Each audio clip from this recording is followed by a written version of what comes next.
Again, friends, in just a moment we are going to begin the funeral services for Rabbi Dr. Lester Frazin. If you have a cell phone or a pager, I would ask for you to please take a moment now to turn it off or place it in the silent mode.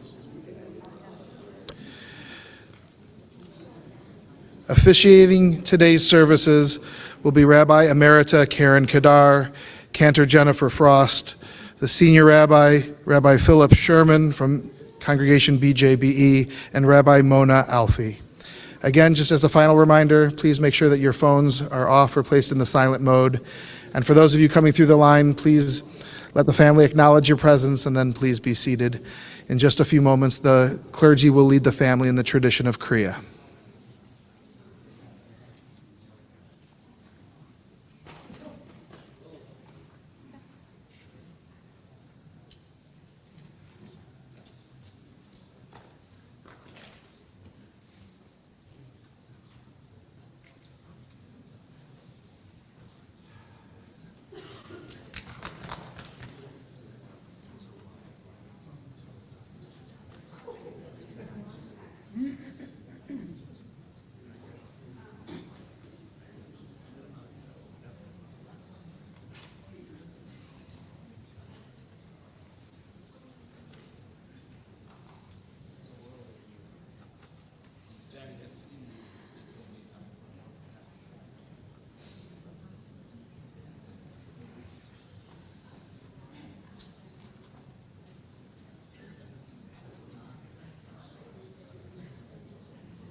Rabbi Abraham Joshua Heschel once said, "The deepest wisdom a man can attain is to know that his destiny is to aid, to serve." If this is true, then it is the fulfillment of the psalmist who taught limnot yamenu ken hoda, v'navi levav chokhmah. Teach us to use all our days that we may gain a heart of wisdom. Rabbi Lester Frazin truly spent his days learning and growing and finding and sharing a heart of wisdom through his dedication to our tradition, to humankind, and most importantly, to his family. To the extended Frazin family, our community is with you in your loss. May you find comfort in the gifts of Lester's offerings, his wisdom, his love, and generosity of spirit. For he served the Jewish people with love. Lichvod harav. As we give honor to a teacher and a rabbi, we also recognize the fullness of his presence in the world. Someone who engaged in profound acts of justice, loved the pursuit of goodness, and walked humbly with God. And yet he was more than a rabbi, though he was an extraordinary one. He was a son and brother, husband and father, grandfather, uncle, and friend, and a deeply important part of your family. Zecher tzadik livracha. May his righteous memory be a source of comfort and blessing. It's not often that one arranges a funeral with such detail ahead of time, and yet Rabbi Frazin did just that. And so I am so grateful that Rabbi Frazin had such beautiful relationships with rabbinic colleagues as a teacher and mentor and friend. We are blessed that Rabbi Mona Alfi from Congregation B'nai Israel in Sacramento, a true home to Rabbi Frazin, is here with us today. And I am certainly grateful that our Emerita Rabbi here at BJBE, Rabbi Karen Kedar, had such a strong and meaningful connection and relationship with Lester and his family, and that she is here to guide us in remembrance.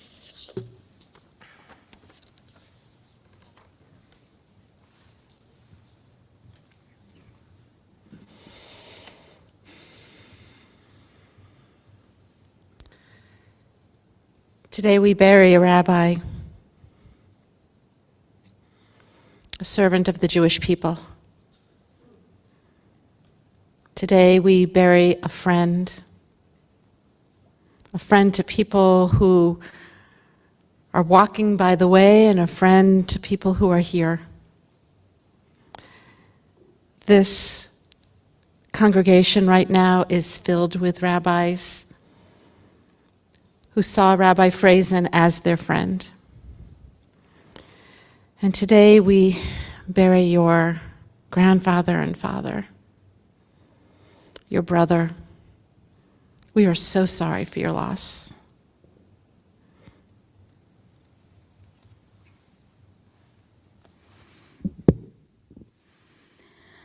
Ya Elai, Elai, Elai, Ya Elai, Elai, Elai, Ya la la, Elai, Ya Elai, Elai, Elai, Ya Elai, Elai, Elai, Ya Elai, Elai, Elai, Ya la la, Ya Elai, Elai, Elai, Ya Elai, Elai, Elai, Ya Elai, Elai, Elai, Ya la la, Elai, Ya Elai, Elai, Ya Elai, Elai, Elai, Ya Elai, Elai, Elai, Ya la la, Elai, Ya Elai, Elai, Ya Elai, Elai, Elai, Ya la la, Elai, Ya Elai, Elai, Ya Elai, Elai, Ya Elai, Elai, Ya la la, Elai, Ya Elai, Elai, Ya Elai, Elai, Ya Elai,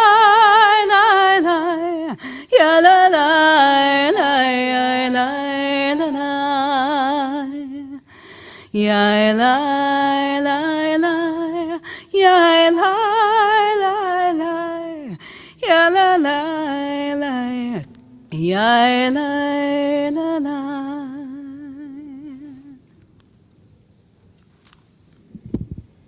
The 23rd Psalm teaches us that though we are in the valley of the shadows, we fear no evil, and we will be pursued by goodness and mercy all the days of our lives.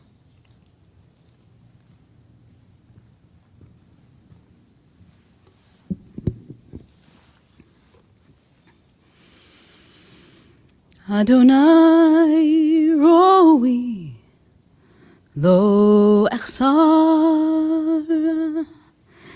bino tedashayar bitseni alamei menuchot yanaleini nafshi yashovev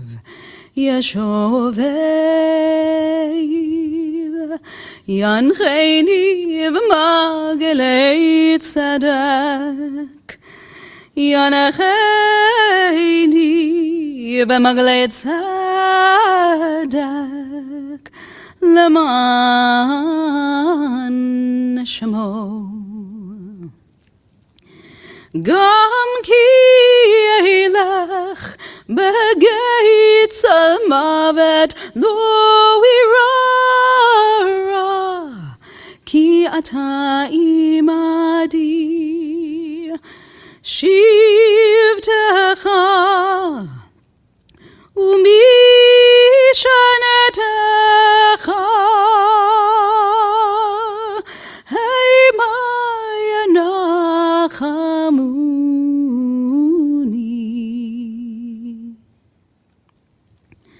ta'aroch lefanai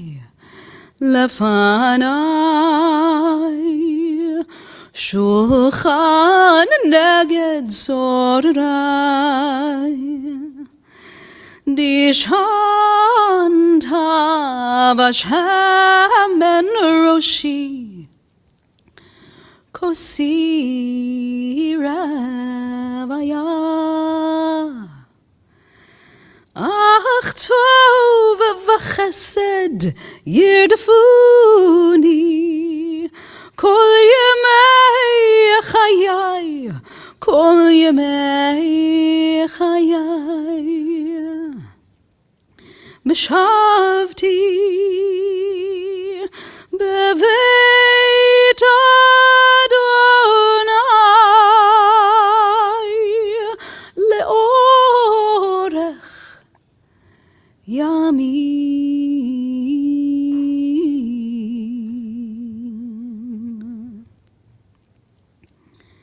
Adonai roi lo echsar Adonai roi lo echsar.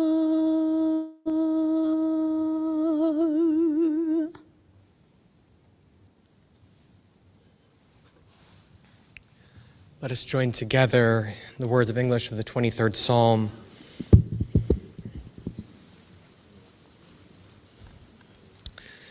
The Lord is my shepherd, I shall not want. He maketh me to lie down in green pastures. He leadeth me beside the still waters. He restoreth my soul. He leadeth me in path for the righteousness for his name's sake. Yea, though I walk through the valley of the shadow of death, I will fear no evil, for thou art with me. Thy rod and thy staff, they comfort me. Thou preparest a table before me in the presence of mine enemies. Thou anointest my head with oil, my cup runneth over. Surely goodness and mercy shall follow me all the days of my life, and I will dwell in the house of the Lord forever.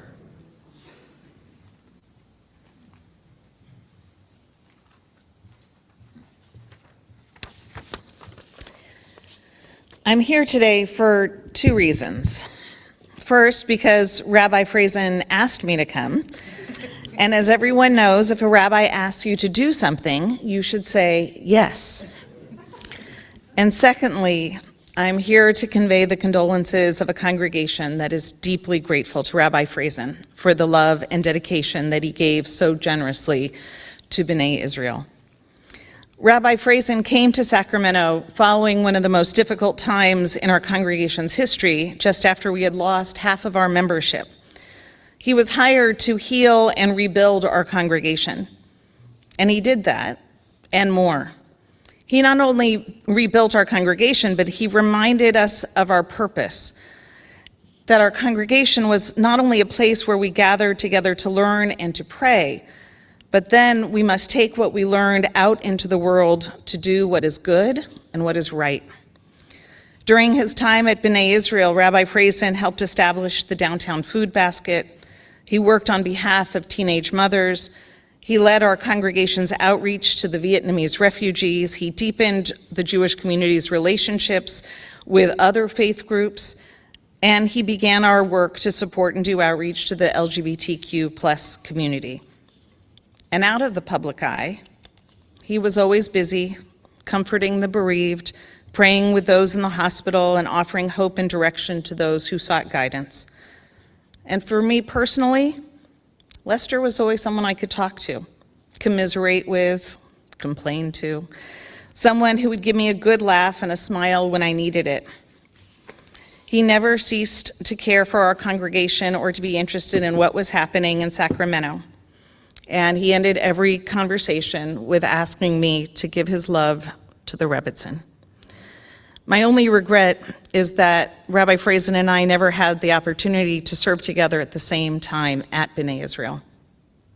So on behalf of my congregation and on behalf of my Rebbitzin and myself, I want to extend our condolences to Rabbi Frazin's family and our profound gratitude that you shared him with all of us. Zecher Tzadik Livracha, may the memory of the righteous of Rabbi Lester Frazin forever be a blessing.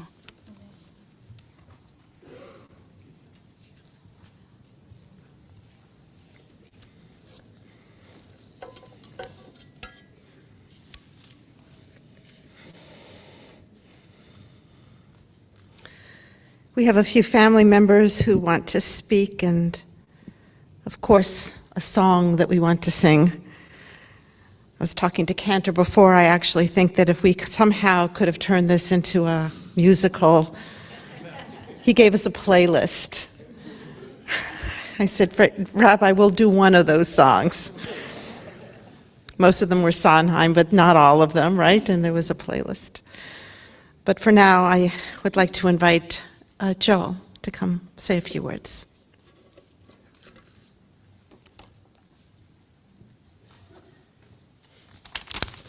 Okay, I will try to get through this.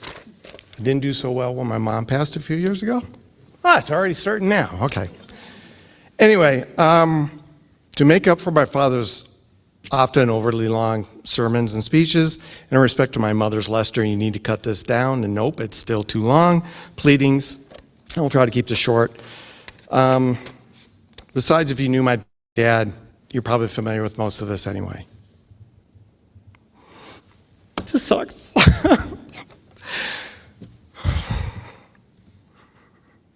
Didn't make me cry yesterday. All right, Mike, Sean, and I won the lottery, having our dad as, I guess, our father. What else is he? Shauna and I more so in that we were sought out, and as I learned in the last 48 hours from my brother, I was also acquired as a black or gray market baby. So whatever that means, that's fine, but go figure, things make more sense to me now.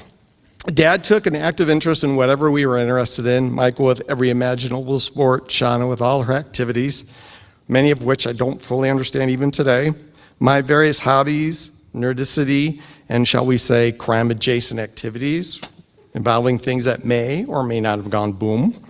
They never should have bought Mike that camera set in the first place. I must admit, I was surprised how easily accepted my atheism, saying that's okay, just don't be a Richard. I think for the most part, I achieved that bit with a few notable exceptions. My father's life purpose was trying to make the lives of others better, often at his own expense.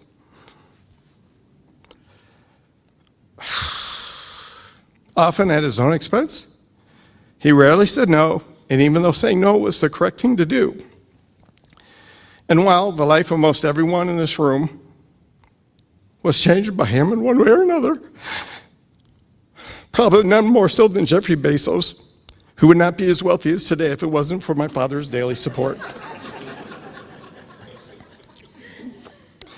Few of us would be willing to be on call and willing to drop everything, no matter the time and the length of travel, sometimes hours, to provide comfort to the grieving, to sit with and listen to someone in need of another, to meet with them. Yeah, I need glasses now. All right. And most likely to try to tell them a story after story after story after story. Some would tell him he was doing God's work. I don't think so. Dad was doing Lester's work. Our family finds comfort knowing that he will be remembered by hundreds, if not thousands of people that he helped and he affected throughout his life. Okay, now on to the thank you bits. Bert and Char, who constantly checked in on him, and in all their ways, they provided for and engaged with him over the last several years. I would list them all here now, but that would rival one of his high holy day speeches, and nobody wants that. Famara, for her lifelong frenemy, is that the word? Back and forth that earned her for the well-deserved favorite niece status. Lois for all her medical advice to me and to him and to Mom. To Bobby for his constant phone calls and sharing of what's going down in Florida, because nobody understands what's going down in Florida. To Ava for the calls and the check-ins, and on the okay, this might be a little hard. And for the improbable chance I am wrong, and Joni is listening. You know you were basically his wife and best friend after Mom. And even though he may not have always treated you as well as he could, he valued and cherished every minute on the phone with you. Anyway, anyway, this has gone a little bit longer. So to all of you who I know, and most of you I don't, because I'm the one that they talk about but they never see. Thank you for being in his life. Thank you for sharing. Thank you for listening. Thank you you made him a better person too. And it was a two-way street. Anyway, I'm off. Thanks.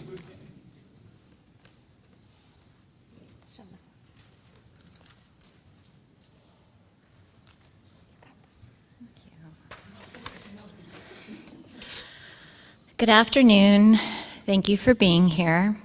Your presence here means that you too were touched by the amazingness that was Rabbi Dr. Lester Allen Frazin, my father. A special thank you to Rabbi Alfie and Rabbi Kadar and Rabbi Sherman and Cantor Frost. I think you know how much my father loved engaging with clergy in general and with each of you specifically. I'm honored with the joy of talking about my father, and the best way I know how to do this is to talk about his legacy. Actually, this is a good time to let you in on the theme of this funeral. My dad was very clear. He wanted us to remember him not for what he did, but for who he was. So I'm not going to talk about his decades of service as a rabbi to Temple Bethel or Temple B'nai Israel. I'm also not going to talk about his stints as chaplain of the California State Senate or foreman of the grand jury, or about how he once spent an afternoon with Mamie Eisenhower, or how he marched with Martin Luther King Jr. Not those things. My father had so many different pieces and parts of his identity: rabbi, scholar, and mentor, lover of music and art, activist and advocate, reader and writer, son, brother and cousin, husband and uncle, grandfather and great-grandfather, confidant and friend. He cherished all these parts of himself and all of you who were connected to him in these ways. Perhaps it's selfish, but I think the part of his identity he most cherished was that of father. He was a spectacular father.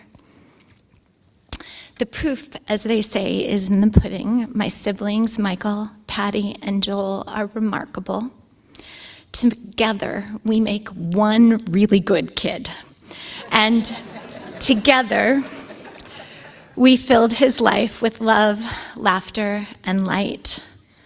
While living in a world without him is inconceivable.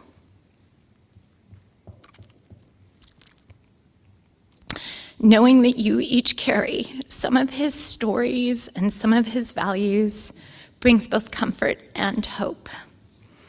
Speaking of stories, I have one that captures the enormity of his heart. My father wanted to meet my birth mother, Joyce. As someone who loves to compartmentalize, this was not on my bucket list, but it was on his. So in February of 2018, I picked him up in Chicago and we drove to Wisconsin. After settling into our hotel room, we walked down the hall and he knocked on the door of Joyce's room. She answered and I began an introduction. Dad, this is Joyce. Joyce, this is Mai. He reached out and took her hand in both of his and said in a voice full of emotion, "Thank you. Thank you for the gift of Shauna."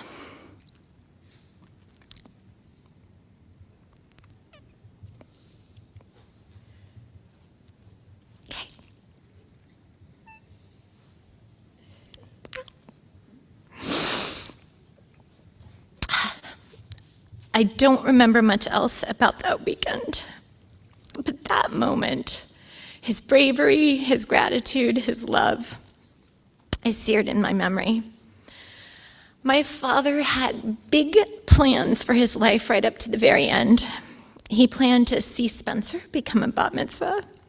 I can't make eye contact. Just fill it in. When he realized that wasn't going to happen, he set his sights on his 90th birthday. 9/15/23.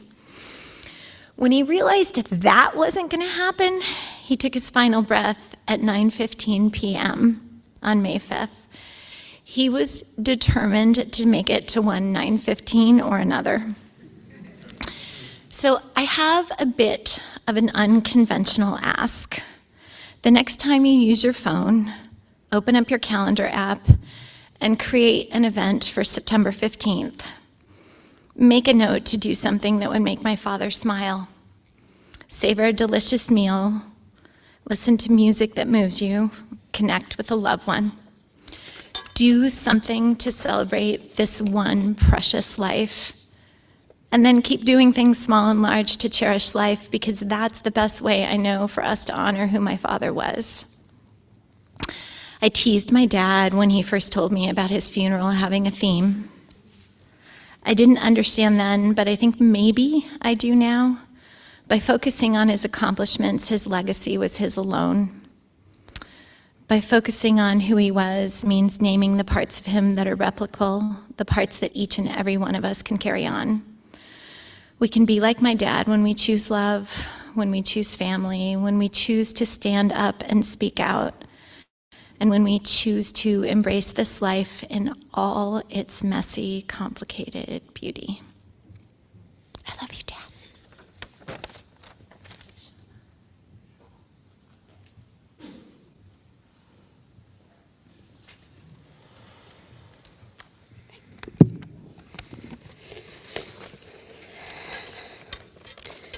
Picture this. You're driving down an open highway, staring at green on your left and green on your right. Then you come upon a tree. The car slows, and then you learn how that tree was brought here by a Jew. Who knows if this story was true, but the way it was told with such truth and beauty, who cares? This was just one car ride tour with my poppy. I have so many memories sitting in the back seat of my poppy's car and giggling with my grandma in anticipation of the next stop and story of the thing, person, location that somehow had connection to someone that was Jewish. But that was him. He could weave a story so beautifully, even if maybe a few minutes too long. You were entranced, and to be honest, as much as I made fun of him for it, I lived for it. I got excited on every phone call when it started with, "Beck, did you know that insert actor here was Jewish or quarter Jewish?" It didn't feel complete unless we got to that point in our calls. Oh, how I'll miss that. Wikipedia probably doesn't have anything on my poppy, but I guess I'll be using it more. My poppy and I went through some growing pains. We had to learn how to reconnect. But even when I didn't call him enough or visit enough, he made me feel like the most important person when I did. I loved him for that. You could screw up, mess up, and who cares? He would be present for you. If only we could all be like that. COVID presented its own challenges, but also led to so many discoveries. Often would be a call or a text, "Becca, have you heard of the show?" Or "Are you up to date?" And quickly I would have to stop him and say, "Wait, I'm behind." But he was just too excited and to share, and it was ruined, which secretly I loved because his excitement for this was palpable. My favorite moment that we giggled about to the end was a text from Papa. "Hey, Becca, have you heard of the letter U tube?" Me? "Yes, why?" Him? "Well, it's endless. I can type in anything like Sondheim, and oh boy, you can't imagine what I'll find. I'm worried about it running out." The most important gift my poppy gave me was a love of all musicals, and mostly Sondheim. I loved calling and singing songs to each other.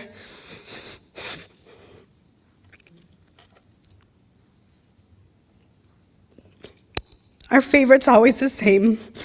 This past Saturday, my poppy and I were supposed to see Into the Woods together. I was able to instead take Spencer, but oh, he would have loved it. And there was an open seat next to us, and I heard him humming the whole way through. In the car, right after my grandpa passed, music from Sunday in the Park with George came on, one of the first shows he introduced me to. I remember snuggling up in between him and my grandma in their bed in Arizona, watching Sunday in the Park with George, mesmerized by the whole thing and delighting in my grandpa singing along with it. The song that came on the radio on Friday was the song Sunday. It starts, order, design, tension, balance, harmony. I will continue his harmony in my family with Kenny, Spencer, and Oliver. And I hope we can all go through life and find the harmony that my grandfather brought to all of ours.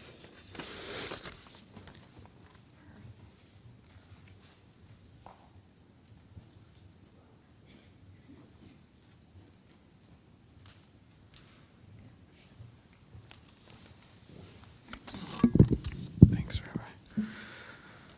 So at 23, I asked my family members when I was turning 23, for my birthday, I asked my family members for their advice that they would give a 23-year-old.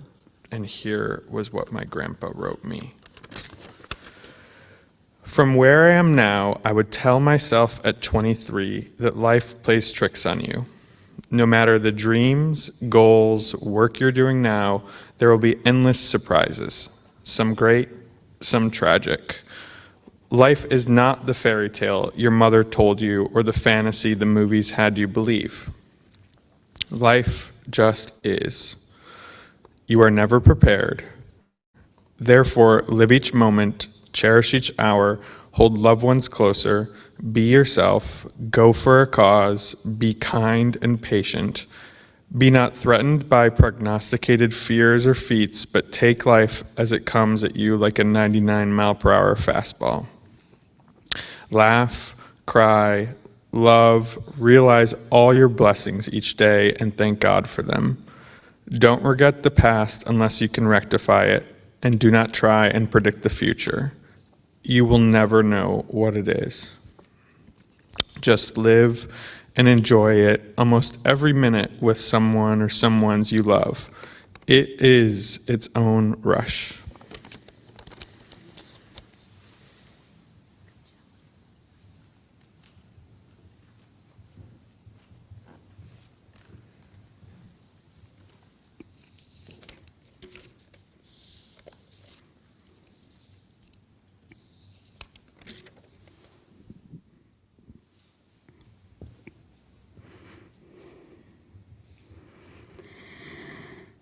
Sometimes people leave you halfway through the wood. Others may deceive you. You decide what's good. You decide alone. But no one is alone. People make mistakes. Fathers, mothers. People make mistakes holding to their own, thinking they're alone.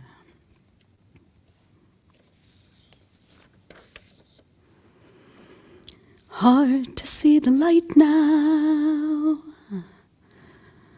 Just don't let it go. Things will turn out right now. We can make it so.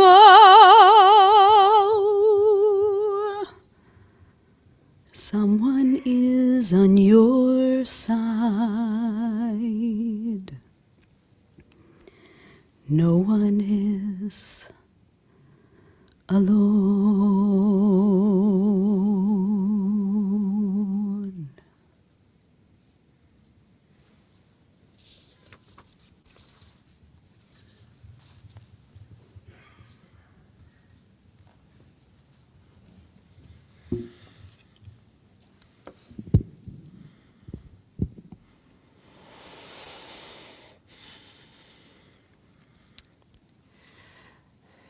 Rabbi was checking in with me for the last year and a half to make sure I'd be here this moment right now.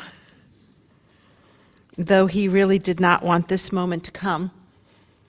A man so full of life, so full of purpose, so full of love. He wanted to live as long as possible, and my guess is if past 90, that too would have been better. But he did want this moment to be just like this. You're going to be in Israel, Rabbi? No. You're going to be here? Yeah, I'll be here.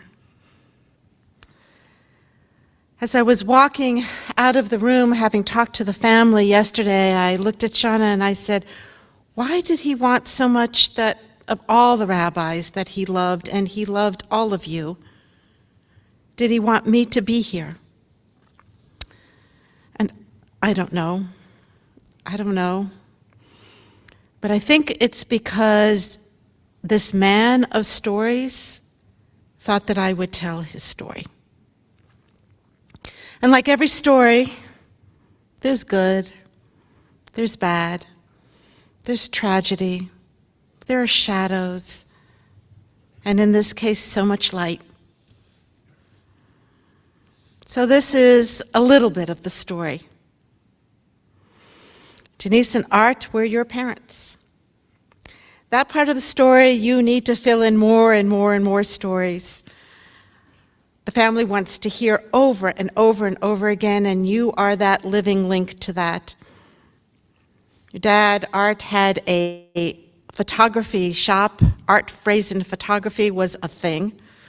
Southsiders. Good marriage. Partners in business and partners in life. He was a very popular, well-known photographer, and they wanted a family. In 1933, Lester was born, and they were young. 23, 24 is how I heard it. And it was a traumatic birth. And at some point, the doctor said to your father, to Art, you got to choose, child or mother. And Art said, I'm not choosing. And Lester was born. And 4 years later, Bobby, another not easy birth. Now, it's interesting, Shauna, when you talk about themes, how birth stories is a theme about this family. And those were difficult years, your childhood, 8 years or so. There were the women in your family that helped bring the two of you up, a grandmother, your aunt. Everybody pitched in. Your mother had a difficult time. But it was a musical family, which of course it was a musical family. And Aaron said to me yesterday, Dad, why didn't you give us that part of the musical family? Janice was opera, sang in bars. I didn't hear a lot about those stories. I'd like to hear those. Art played clarinet by ear. And so when Lester got the part for Tevye and Fiddler on the Roof, oh my God, he was living the legacy. Now there was a little behind the scenes politics, and actually he said, don't worry about it. He was willing to step back, and he said, I'll play Laser Wolf, but the crew, by and far, said, no, this is going to be our Tevye. And Michael, you were in the wings almost every rehearsal. It was, after all, your bar mitzvah year, and he needed to teach you those lessons on the break. And he played to rave reviews. Variety News called him, ready for this, the kosher ham. Zero Mustel himself said, I hear there's a rabbi out there playing Tevye better than I can. Can you imagine? Actually, I can. And that love of, Shireen played Yentl, right? And at one point, the reader, the guy behind the scenes who like tosses you the lines in case you forget them, was sick or away or something, and Lester said, my son can do it, he's been here for every rehearsal. And Mike said, okay, and he stood behind, and for the first time and only time, Lester faltered a little bit, and Mike swears to this day on purpose so that Mike could toss him the line. Sondheim, classical music, Beethoven in particular. This was a musical man. He heard, I can imagine, the story and the song of the universe all over. As a child and as a teen, he experienced pretty severe anti-Semitism. In 1940 or maybe 41, he was around 8 years old, the landlord put up a sign on their front door that said, no Jews or dogs allowed. 8 years old, can you imagine how much that impacted him? Family packed up and moved. At one point in high school, he was beat up for being a Jew, but he ran for class president and somehow won. He was sure that he wouldn't because of his Judaism. And I think I got this right because I was reading, he started to write his biography, and I started to read his biography, and in it he said, my speech as an acceptance, imagine, high school, that his mother somewhat wrote, but he wrote most of it, was about the red threat and McCarthyism. Lester Frazin, high school. And he believed that McCarthyism was the bigger threat. His passion for social justice was formed then, and yes, he did not want a biography. He was very explicit, but some things need to be said. And when he was hanging around, and I see Michael Lorge is here, his father, Rabbi Lorge, tapped him on the shoulder and said, you're going to be a rabbi. So he went to University of Cincinnati, and it seemed natural, and he met and he fell in love with Shireen. Later, he received a doctorate in educational psychology. And he was passionate about social justice, passionate, and it came naturally to him. And I will say it, even though he didn't want the biography. Yes, marching in DC. Yes, marching in Selma. When, by the way, it was not so popular for rabbis to stand on the bima and talk about these things. Advisor to Republicans and Democrats alike. I'm seeing a congressman is here. To the far right and to the far right and to the far left. Foreman of the state of California grand jury, just to name a few. Gave an invocation at the governor's inauguration. He was involved in a world that was destined and determined to change the world. And not only did he have a front row seat, he insisted on creating that front row. His rabbinate brought him to St. Louis, and then from Rockford, he grew the Rockford congregation from 200 to 400, and then as his rabbi, and I'm so glad you came, and this was not an easy week for you to come. And you're right, when a rabbi asks you, show up, particularly this rabbi, beloved in Sacramento. And then unofficially, wherever he went, Phoenix, Mission Hills, Sedgebrook, he was the rabbi. And I know we have people here from Sedgebrook. And he believed with all his heart and soul about fairness and truth and equality and diversity and justice and rights. He went to Israel once with a black priest and an imam and got in a lot of trouble for that. Lester and Shireen were life partners. She loved being the Rebbitzin most of the time, he wrote. Prancing around, holding court, service above self, which sometimes was a detriment to the family. As you said, he wasn't home. He was in everybody else's home.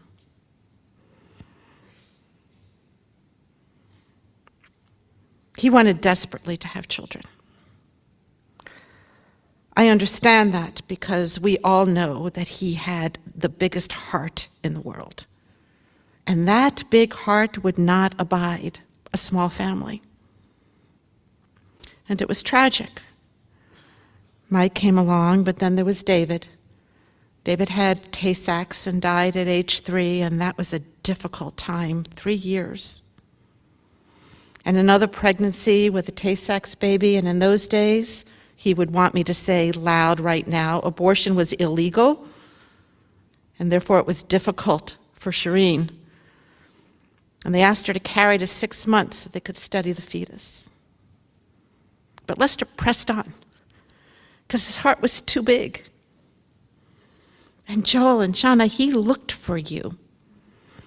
And I know and I agree with you that his theology, and for sure your theology, does not believe this, but I'm the one with the mic, so it's my theology right now. I believe that your soul and their soul needed to find each other, to live this life's purpose and to complete this family. He loved people. He remembered everybody's name. He wanted to know what the story was. He would go into a restaurant and the waiter by the end would be best friends. Every single detail of every story, even when he called me from the hospital, terribly sick. Hi, Karen, how's your family? How's your mother doing? Always asking about my family. But Lester, I'm talking about you right now. You're the one suffering. But he didn't see it as suffering. He loved being an advocate. He loved giving that sermon that after the sermon, Mike, as you said yesterday, there was suddenly a hush in the crowd or a murmur because of maybe the dissent, because he agitated.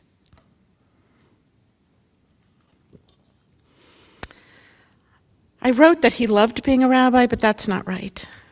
He was a rabbi. He had no other way to walk through this world. He called me to his deathbed.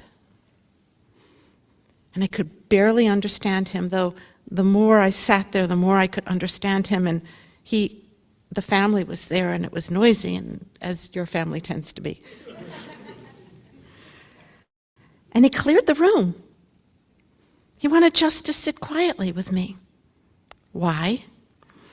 He held my hand tightly, and I thought to myself, Rabbi, you're dying. How's that grip so tight? And he didn't let go for 30 minutes. And he talked to me about God. I don't believe in a personal God, he said. I do believe kind of like in the Big Bang. But then over and over and over again, he talked about, well, there's the God of judgment and the God of compassion. And in our tradition, they assign different names of God to different forces of God, and he was getting them mixed up and confused, and this man was sharp as a bell. There wasn't a confusing moment in his body, but I think in this moment of his dying, when he was asking for forgiveness and offering forgiveness, the God of judgment which he did not have a judging bone in his body, was receding, and all there was love, and the God of compassion was present for him. And he said, I don't know if I'm going to see David and Shireen, probably not, but I don't know, maybe.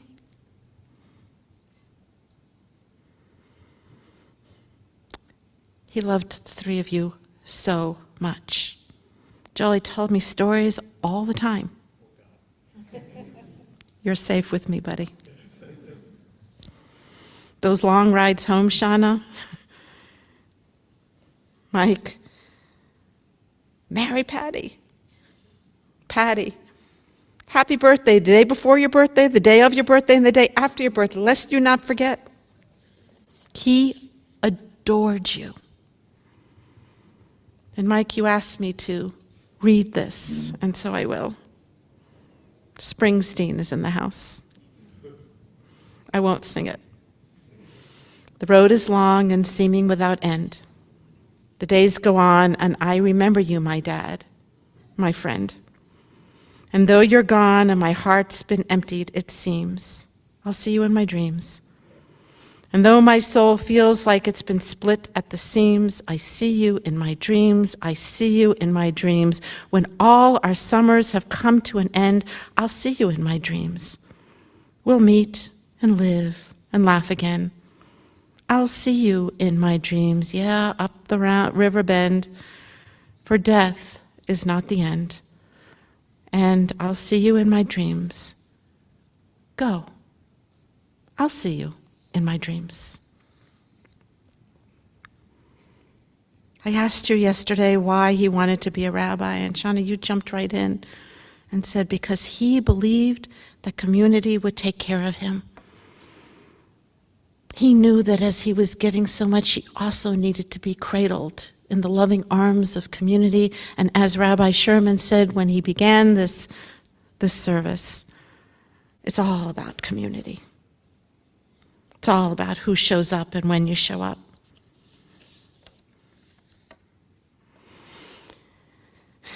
Two of you spoke beautifully. Always held hope for you, Aaron. Always your cheerleader, wise. Always sought out his advice and good counsel. Always had a story and a song to sing with you.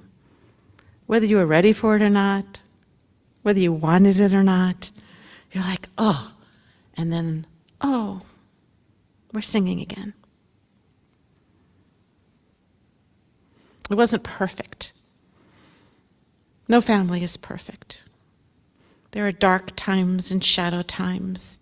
There are tragic times, and there are very confusing times. But family holds each other together in healing, if you choose to, and in light, when you step into that light. And I think he chose me to stand here right now because he wanted me to say to you, I am sorry, step in to the light of healing. Take it to the next step that I couldn't go. And he'd want me to tell you, as you told me, take the time to know people, but really know people. Pause and listen. They should not be invisible when you see them, and they never were for him. And always find a person, always be that person who has somebody's back, like he had your back. A presence holding hope and holding love. And when trouble comes your way, adapt and embrace. And be kind, and don't be defensive, and be a genius at non-judgment, and have faith in humanity. So as I was by his bed, he said, Karen, don't you have a poem you can recite for me? And his grip is even tighter. And I said, how about I give you a prayer? He said, okay. So I started, Hashkivenu Adonai Eloheinu L'Shalom. God, When I lie down, may it be for peace. And he closed his eyes. B'hamidenu malkeinu l'chaim. And God, when I wake up, may it be for life everlasting. And his breathing slowed. And keep far from me all that is bad and evil and ugly. Ufrosalenu sukat shlomecha, and spread over me this canopy of peace. And his eyes opened. And he said, that's my favorite part. And I said, Baruch atah Adonai, blessed are you, O God, who heals the spirit of all humankind. And he said, Amen. May his memory be for a blessing. As we go into the final prayer, it's my honor and my guess his wish for all the rabbinic colleagues to come up and stand here behind us and be a presence. We have a lot of rabbis here. Will you please join us here on the bima?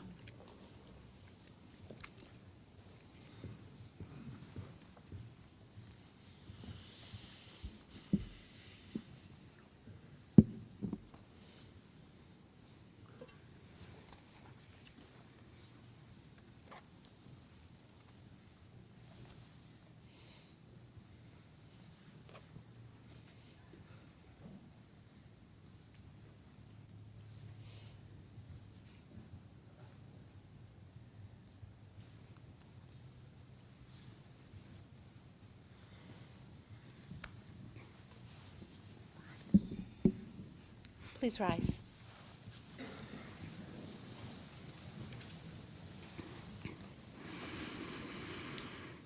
El male rachamim, shochen b'maromim,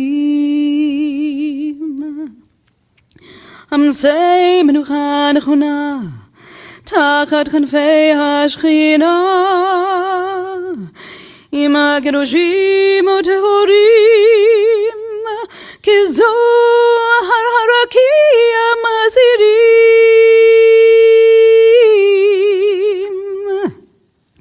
et nishmat harav Eliezer Avraham ben Avram v'Yehudit, shalach leolamo.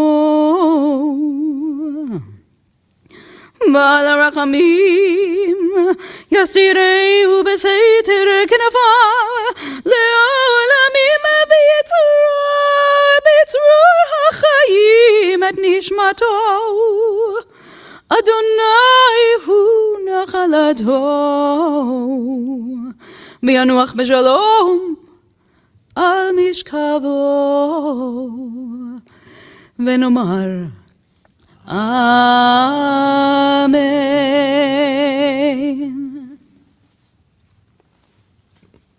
Compassionate God, eternal Spirit of the universe, grant perfect rest in your sheltering presence to Rabbi Lester Frazin, for he has entered eternity.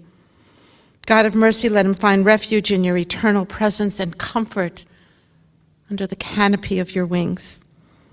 And let his soul be bound up in the bond of everlasting life. God is his inheritance. May he rest in peace, as we say. Amen. Please be seated.